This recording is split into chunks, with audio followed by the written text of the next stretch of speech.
بعد بھی وہ مجھ سے پیار کرتے رہے، اگر ہم باوفا ہوتے تو کیا ہوتے۔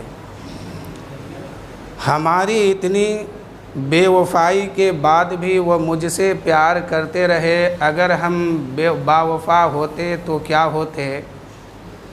آگے وہ اس نے کہا ہے کہ یہ دل تو کیا چیز ہے، ہم روحوں میں اتر گئے ہوتے۔ یہ دل تو کیا چیز ہے، ہم روحوں میں اتر گئے ہوتے، تم نے چاہا ہی نہیں چاہنے والوں کی طرح۔ آئیے ایک مرتبہ حصول برکت کے لیے درود شریف پڑھی۔ اللہم صلی علی سیدنا شفیعنا حبیبنا مولانا محمد معدن الجود والکرم بارک وسلم صلو علیہ صلاۃ و سلام علیک یا رسول اللہ صلی اللہ تعالی علیہ وسلم۔ اللہ تعالیٰ اپنے بندوں سے کتنی محبت کرتا ہے۔ حضور اکرم صلی اللہ علیہ وسلم ارشاد فرماتے ہیں کہ 70 ماں مل کر کے ایک بچہ سے جتنی محبت کرتی ہے، اکیلا تنہا رب ہو کر کے اس سے زیادہ محبت اپنے بندوں سے کرتا ہے۔ جب کوئی انسان بیمار ہو جاتا ہے، میں پچھلے جمعہ کو بھی بتایا تھا، پوری بات تو نہیں بتا سکا تھا، بس مختصر انداز میں سنیے کہ جب کوئی انسان بیمار ہوتا ہے، اب بیماری حد سے زیادہ جب بڑھ جاتی ہے تو پھر لوگ ان کے لیے کیا دعا کرتے ہیں کہ اللہ اس کو اٹھا لیتا تو اچھا رہتا۔ آخر میں یہی دعا ہوتی ہے، کیوں کہ اب اس بیماری سے وہ عاجز ہو چکا ہے۔ تو رب کیا فرماتا ہے کہ اے میرے بندے، سب تو اس سے ناراض ہو گیا، عاجز آ گیا ہے، آخر میں اس کو پیدا کرنے والا ہوں، اس کا خالق ہوں، اس کا مالک میں ہوں، بنانے والا میں ہوں، تو میں اسے کیسے چھوڑ دوں، جا اسے لے کے آ۔ اب ملک الموت آتے ہیں، روح نکال کے لے کے جاتے ہیں۔ تو کسی شاعر نے کہا ہے کہ ہماری اتنی بے وفائی کے بعد بھی وہ مجھ سے پیار کرتا رہا، اگر ہم باوفا ہوتے تو کیا ہوتے۔ آگے کہتے ہیں کہ یہ دل کیا چیز ہے، ہم روحوں میں اتر گئے ہوتے، تم نے چاہا ہی نہیں چاہنے والوں کی طرح۔ آج انسان چاہے کوئی بھی ہو، کسی خاندان کا ہو، کسی گھر کا ہو، اس کے گھر میں کہیں سے شادی کی کوئی کارڈ آتا ہے 1 مہینہ پہلے، اب اس کے گھر کا گارجن جو ہے، چاہے ماں ہو، باپ ہو، دادا ہو، دادی ہو، اب اس میں ایک لسٹ تیار کرتے ہیں، فلاں فلاں فلاں فلاں اتنے لوگ اس باراتی میں شادی والے کے ہاں جائیں گے۔ اگر رشتہ داری میں ہے تو بیٹا کو بھی چنتا ہے، بیٹی کو بھی چنتی ہے، اپنے شوہر خود ہو کے تیار ہو کے وہاں جانے کے لیے ایک تیاری کرتی ہے۔ کتنا دن پہلے؟ 1 مہینہ پہلے۔ اگر وہی کارڈ 6 مہینہ پہلے آیا ہے تو 6 مہینہ سے اس کی تیاری چل رہی ہے کہ ایک دن ایسا آنے والا ہے کہ ان کے گھر ہم شادی میں پہنچیں گے، اس نے مجھے دعوت دیا۔ اے مسلمانوں، کیا تمہیں فکر اس بات کی نہیں ہے خدا کا والا بلاوا ایک دن میں تمہیں 5 بار آتا ہے۔ خدا کے طرف سے منادی آواز دیتے ہیں، اللہ اکبر اللہ اکبر، تم کہاں سوئے رہتے ہو؟ کیا اس بات کا خیال نہیں ہے کہ آپ کو میدان حشر میں جا کر کے عدالت میں، خدا کی عدالت میں سامنا پیش ہونا ہوگا؟ ایک طرف تمہارے نبی مصطفیٰ جان رحمت ہوں گے، دوسرے طرف فرشتے بھی ہوں گے، سامنے خدا کی بارگاہ ہوگی، عدالت میں وہاں پیش کیا جائے گا۔ اب آپ کو آپ کی عدالت میں آپ کو آپ کا کیس خود لڑنا ہوگا۔ کسی کی ہمت، کسی کی جرت نہیں ہے کہ آپ کے بارے میں وہاں کوئی سفارش پیش کرے۔ نہ آپ کا بیٹا وہاں جائے گا، جب آپ عدالت پہ کھڑے ہوں گے، خدا کی بارگاہ میں آپ کو پیش کیا جائے گا، فرشتے پکڑے رہیں گے، مصطفیٰ جان رحمت صلی اللہ علیہ وسلم سامنے ہوں گے، اور میرے نبی کا فرمان ہے کہ میری آنکھ کا ٹھنڈک جو ہے وہ نماز ہے، نماز کے بغیر چھٹی نہیں ہے۔ اس وقت عدالت میں خدا کے سامنے پیش ہو کر کے خدا پوچھے گا، اے میرے بندے، اتنی زندگی دنیا میں تم کو ملی، کتنا سجدہ کر کے آیا ہے، حساب دے۔ نہ اس وقت آپ کا بیٹا، آپ کی بیٹی، آپ کی ماں، آپ کی بہن، آپ کا خاندان، کسی کے اندر جرت بھی نہیں ہوگی کہ کم سے کم اتنا کہہ دے جا کے کہ مولا یہ میرے لیے محنت دنیا میں کیا تھا، مشقت کیا تھا، آج اسے تو چھوڑ دے۔ کسی کی جرت نہیں ہے کہ وہاں زبان کھلے گا۔ اب رب فرماتا ہے کہ میرا بندہ کیا سوچتا ہے کہ میں نے اس کو اتنی زندگی دی اور میں اسے یوں ہی چھوڑ دوں گا؟ نہیں۔ اب آگے مصطفیٰ جان رحمت فرماتے ہیں کہ جب عدالت میں، خدا کی عدالت میں لوگ کھڑے ہوں گے، اس وقت اتنی سختی کے ساتھ حساب لیا جائے گا کہ بندے کو ایک قدم سے دوسرے قدم ہلانے کا بھی موقع نہیں ملے گا، اپنے سر کو ادھر سے ادھر پھیر کر کے دیکھنے کا بھی مہلت نہیں ملے گا، ایسے سخت ترین حساب دینا ہوگا۔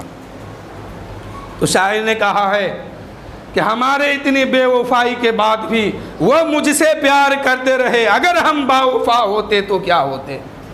نہ ہم نماز صحیح سے پڑھتے ہیں، نہ روزہ رکھتے ہیں، نہ زکوٰۃ دیتے ہیں، نہ عبادت کرتے، کچھ بھی نہیں، لیکن پھر بھی رب کا مہربانی دیکھیے کہ رب تبارک و تعالیٰ سب کچھ دے کے رکھا ہے۔ یہ ہاتھ، کان، ناک، منہ، آنکھ سب دیا ہے، اور یہ سب کس کی ہے؟ رب کی امانت ہے، کسی بندے کی کوئی چیز نہیں ہے۔ وہ جسے چاہتا ہے، جیسے چاہتا ہے ویسے ہی رکھتا ہے، یہ سب اللہ کی امانت ہے۔ اب جو بندہ کہتا ہے یہ ہاتھ میرا ہے، پیر میرا ہے، دماغ میرا ہے، زبان میری ہے، آنکھ میری ہے، کان میرا ہے، اب جیسا جی میرا چاہے گا ویسے ہی میں زندگی گزاروں گا، نہیں نہیں، ہرگز نہیں۔ رب فرماتا ہے کہ اے میرے بندے، تو اپنے مرضی سے نہیں جی سکتا ہے، تم کو میرے مرضی سے جینا پڑے گا، اللہ اور اس کے رسول کے مرضی سے تمہیں جینا ہے۔ ایک باپ اپنے بچے کو 3 ہی طریقے سے سمجھاتا ہے۔ پہلا طریقہ یہ کہ اگر اس کو پڑھانا ہے تو اس کو کوئی ایسی بات بتاتا ہے جس سے وہ بچہ خوش ہو کر کے پڑھنا شروع کرتا ہے۔ اگر اس بات کو اس بچے نے کینسل کیا، نہ پڑھنا شروع کیا، پھر باپ کہتا ہے، دوسری بات رکھتا ہے کہ میرے بیٹے تو پڑھ لے، اتنا تو پڑھ لے گا، ہم اتنے دن کے بعد تمہیں ایک موٹر سائیکل دیں گے، لیپ ٹاپ دیں گے، یا طرح طرح کی چیز دے کے اس کو منواتا ہے۔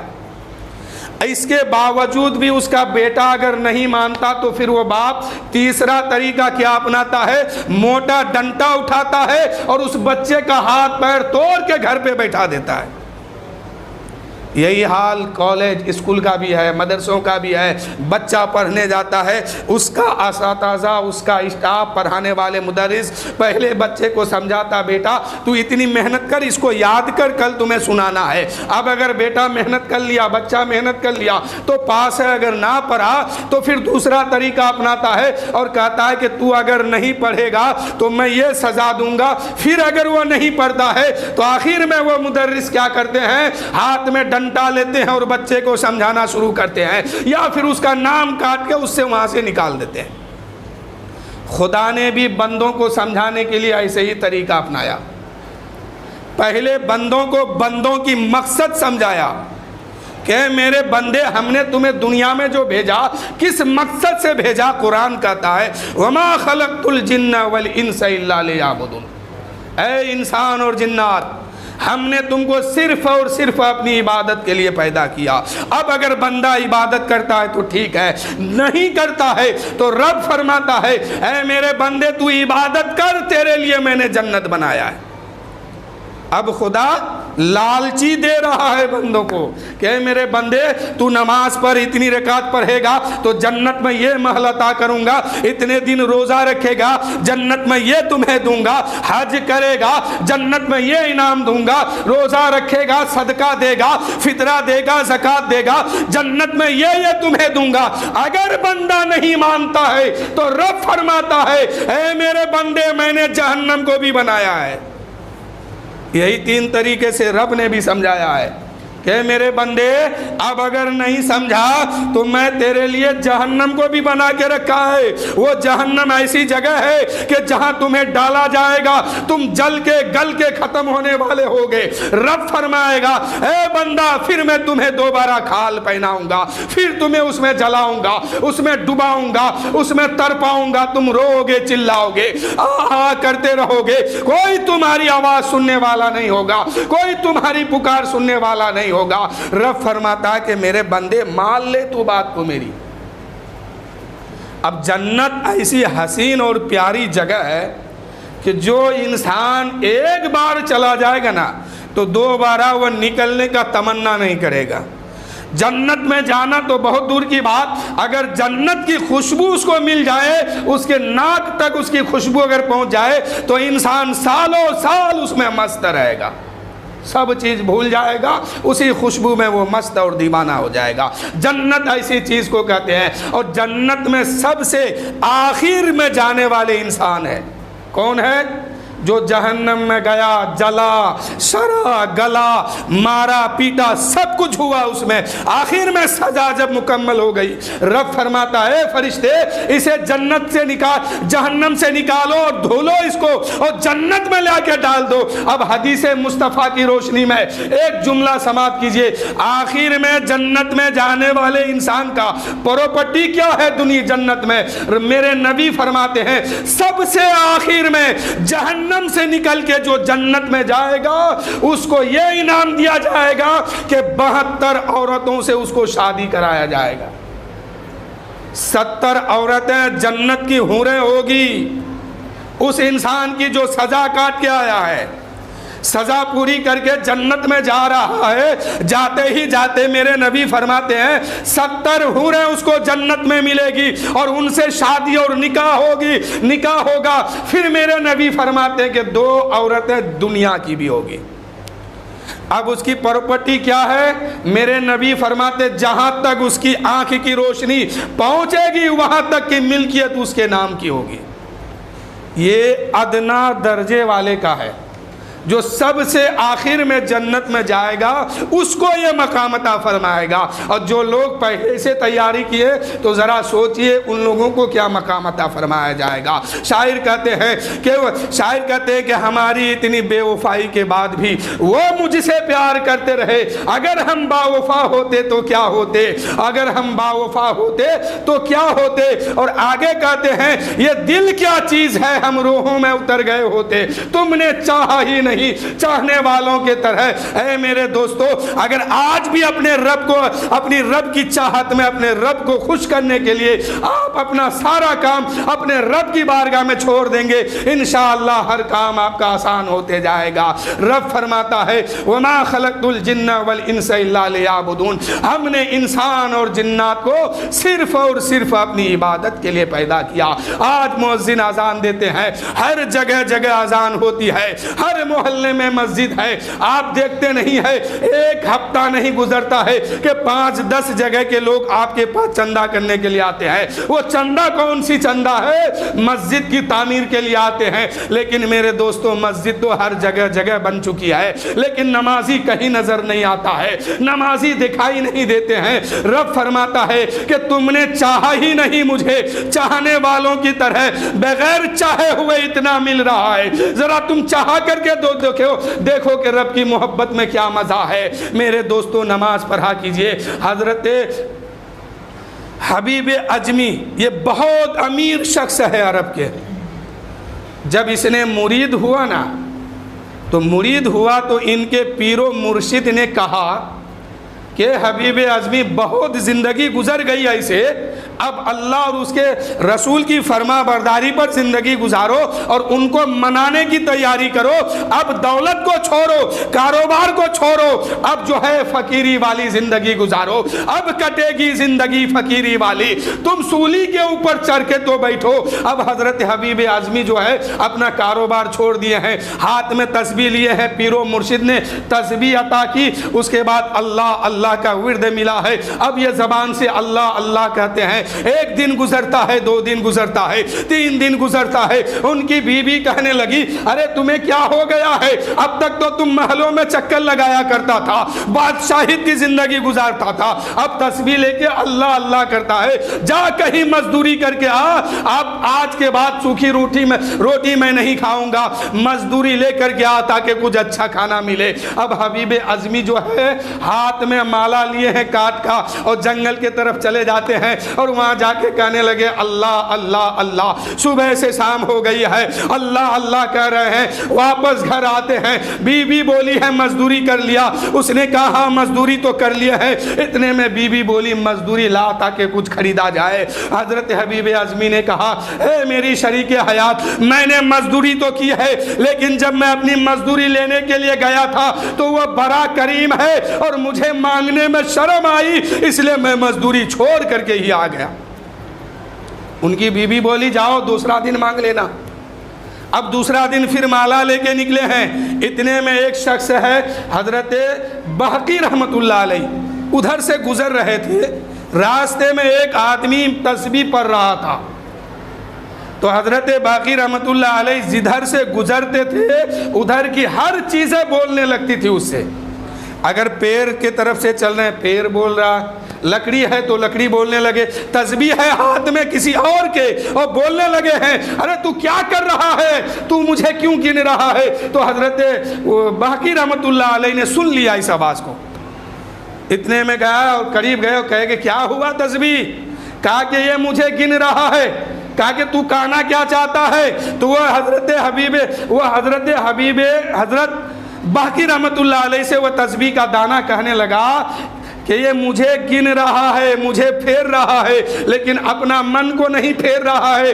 اس نے مجھے دکان سے خرید کے لایا تھا، میں بالکل سفید تھا، لیکن اس نے گننا جب شروع کیا ہے نا، اس کے دل کے طرح میں بھی کالا بن گیا ہوں، اس کے دل کے طرح میرا بھی صورت کالے کے طرف پڑ گیا ہے۔ حبیب اس شخص نے کہا ارے تو کہنا کیا چاہتا ہے؟ اس آدمی کو چھوڑ دے، اب میرے طرف مخاطب ہو۔ اب تسبیح کا دانہ حضرت باقی کے طرف مخاطب ہوا ہے اور کہنے لگا ہے کہ یہ مجھے گن گن کر کے مجھے بھی کالا کر دیا ہے اور یہ بھی کالے کا کالا رہ گیا ہے۔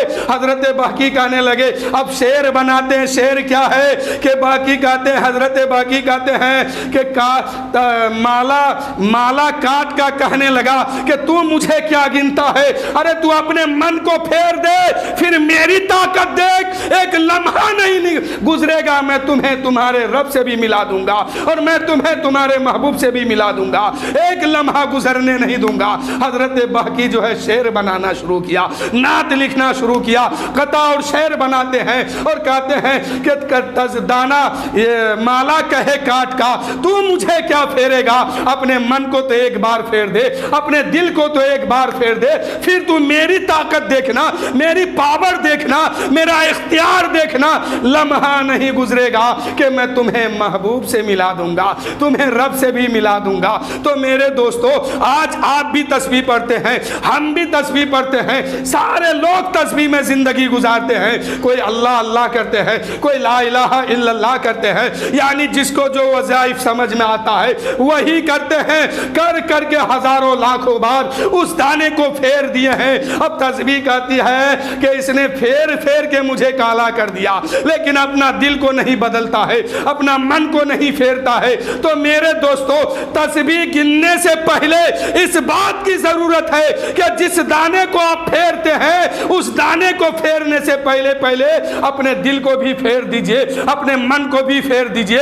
مسجد اس لیے بنانے کا حکم ملا ہے، رب فرماتا ہے اے محبوب ایمان والوں سے کہہ دیجئے کہ وہ مسجد بنائے۔ اب ایمان والا مسجد کیوں بناتے ہیں؟ اس لیے بناتے ہیں یہاں سارے لوگ اکٹھا ہوں گے، امیر بھی اکٹھا ہوں گے، غریب بھی چل کے آئیں گے، کالے بھی آئیں گے، گورے بھی آئیں گے، اپنے بھی آئیں گے، دشمن بھی آئیں گے، لیکن جب سب بندی ہوگی، سب میں لوگ کھڑے ہوں گے تو سارے بھید بھاؤ کو نکال کر کے اللہ کی بارگاہ میں اللہ اکبر کہتے ہوئے کھڑا ہونا ہے۔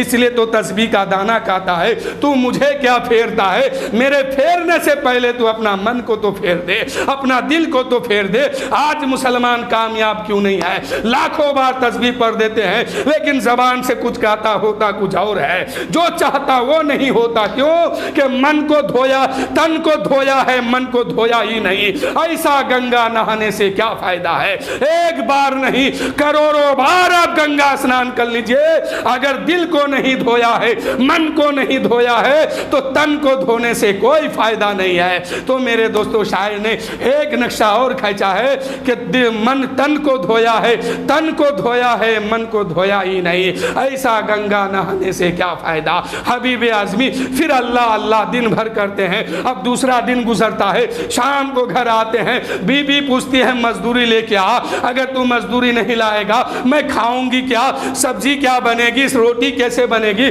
اب اس نے کہا کہ میری بی بی مزدوری تو میں نے کیا تھا لیکن وہ بہت بڑا کریم ہے، وہ بہت بڑا غفور الرحیم ہے، وہ رحمان ہے، وہ رحیم ہے، مزدوری مانگنے میں مجھے شرم آتی ہے اس لیے میں نے مزدوری نہیں مانگا، واپس آ گیا۔ اب بی بی بولی اے حبیب اعظمی اب کل مزدوری کرنے جانا تو مزدوری مت کرنا، پہلے اپنی اجرت طلب کر لینا، اجرت ملے تب جا کے مزدوری کرنا، نہیں تو کسی اور کی مزدوری کر لینا۔ اب اتنا کہنا تھا، رات گزرتی ہے، دن آتا ہے، حبیب اعظمی پھر تسبیح کا دانہ لیتے ہیں، چلے جاتے ہیں جنگل میں، پھر اللہ اللہ اللہ اللہ کہتے ہیں۔ شام ہوتی ہے، حبیب اعظمی گھر کے قریب آتے ہیں، جو ہی قریب آیا دل نے کہا اے حبیب اعظمی تمہارے انتظار میں تمہاری بی بی بیٹھی ہے، وہ تو تم سے رقم طلب کرے گی، اجرت طلب کرے گی، محنت طلب کرے گی، تم کہاں سے لاؤ گے؟ اسی خیال نے حبیب اعظمی کے دماغ نے ایک فیصلہ کیا کہ رات کے آدھے حصے کے بعد ہم جائیں گے تاکہ میری بی بی سو جائے گی، کوئی سوال مجھ سے نہیں کرے گی اور میں بھی جا کے آرام کر لوں گا۔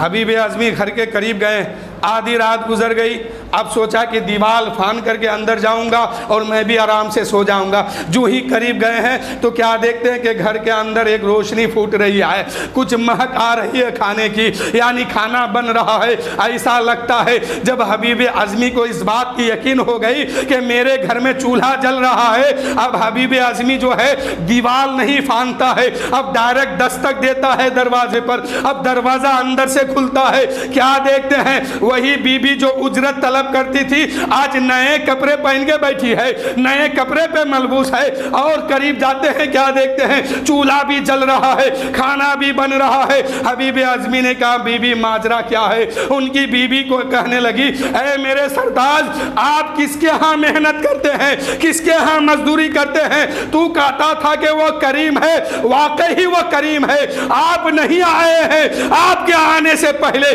اس نے کسی کو بھیجا تھا اور ساری چیزیں موجود، ساری چیزیں وہ دے کر کے بھیجا ہے۔ وہ دیکھیے گھر کے اندر، حبیب اعظمی گھر کے اندر دکھ گیا ہے تو کیا دیکھتا ہے کہ میرے گھر کے اندر جتنی چیز کی ضرورت تھی میرے آنے سے پہلے ساری چیزیں میری گھر میں موجود ہیں۔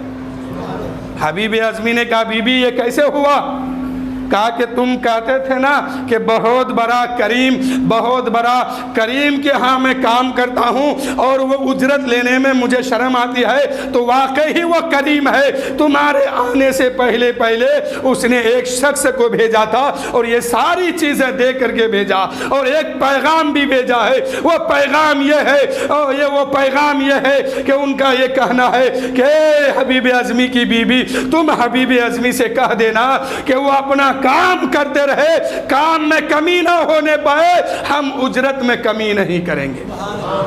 وہ اپنا کام کرے، ہم اپنا کام کریں گے، وہ جتنا محنت کرے گا ہم اجرت اور بڑھاتے جائیں گے، کام میں کمی نہ کرے، اجرت میں بھی ہم کمی نہیں کریں گے۔ میرے دوستو رب فرماتا ہے ان الصلاۃ تنہا عن الفحشاء والمنکر، بے شک نماز بے حیائی اور بری باتوں سے روکتی ہے۔